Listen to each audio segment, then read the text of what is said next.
Lecture de la lettre aux Hébreux. Frères, vous n'avez pas encore résisté jusqu'au sang dans votre lutte contre le péché. Et vous avez oublié cette parole de réconfort qui vous est adressée comme à des fils. Mon fils, ne néglige pas les leçons du Seigneur. Ne te décourage pas quand il te fait des reproches. Quand le Seigneur aime quelqu'un, il lui donne de bonnes leçons. Il corrige tous ceux qui l'accueillent comme ses fils. Ce que vous endurez est une leçon. Dieu se comporte envers vous comme envers des fils. Et quel est le fils auquel son père ne donne pas de leçon? Quand on vient de recevoir une leçon, on n'éprouve pas de la joie, mais plutôt de la tristesse. Mais plus tard, quand on s'est repris grâce à la leçon, celle-ci produit un fruit de paix et de justice. C'est pourquoi, redressez les mains inertes et les genoux qui fléchissent, et rendez droit pour vos pieds les sentiers tortueux. Ainsi, celui qui boite ne se fera pas d'entorse. Bien plus, il sera guéri. Recherchez activement la paix avec tous, et la sainteté sans laquelle personne ne verra le Seigneur. Soyez vigilants, que personne ne se dérobe à la grâce de Dieu, qu'il ne pousse chez vous aucune plante aux fruits amers.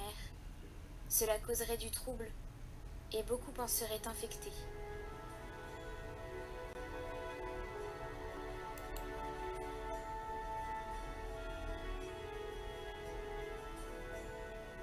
L'amour du Seigneur sur ceux qui le craignent est de toujours à toujours.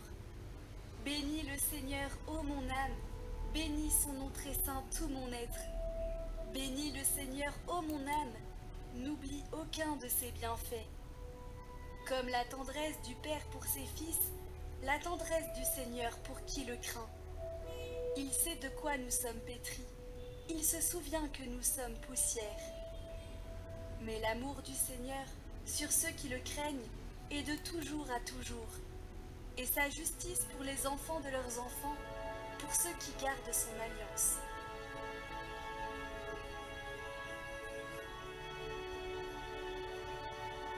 Évangile de Jésus-Christ selon saint Marc. En ce temps-là, Jésus se rendit dans son lieu d'origine et ses disciples le suivirent. Le jour du sabbat, il se mit à enseigner dans la synagogue. De nombreux auditeurs, frappés d'étonnement, disaient « D'où cela lui vient-il? Quelle est cette sagesse qui lui a été donnée, et ces grands miracles qui se réalisent par ses mains? N'est-il pas le charpentier, le fils de Marie, et le frère de Jacques, de José, de Jude et de Simon? Ses sœurs ne sont-elles pas ici, chez nous ?» Et ils étaient profondément choqués à son sujet. Jésus leur disait « Un prophète n'est méprisé que dans son pays, sa parenté et sa maison. » Et là, il ne pouvait accomplir aucun miracle. Il guérit seulement quelques malades en leur imposant les mains, et il s'étonna de leur manque de foi. Alors, Jésus parcourait les villages d'alentour en enseignant.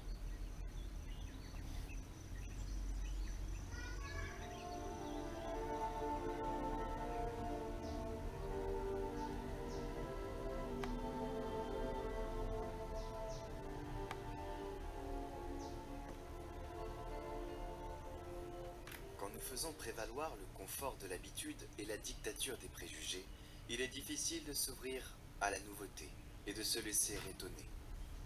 Mais sans ouverture à la nouveauté et surtout, écoutez bien, ouverture aux surprises de Dieu, sans émerveillement, la foi devient une litanie lasse, qui s'éteint lentement et qui devient une habitude sociale. J'ai dit un mot, l'émerveillement. Qu'est-ce que l'émerveillement? L'émerveillement est précisément ce qui arrive dans la rencontre avec Dieu. J'ai rencontré le Seigneur. Lisons l'Évangile. Souvent, les personnes qui rencontrent Jésus et le reconnaissent ressentent l'émerveillement. Et nous, dans la rencontre avec Dieu, nous devons emprunter ce chemin, sentir l'émerveillement.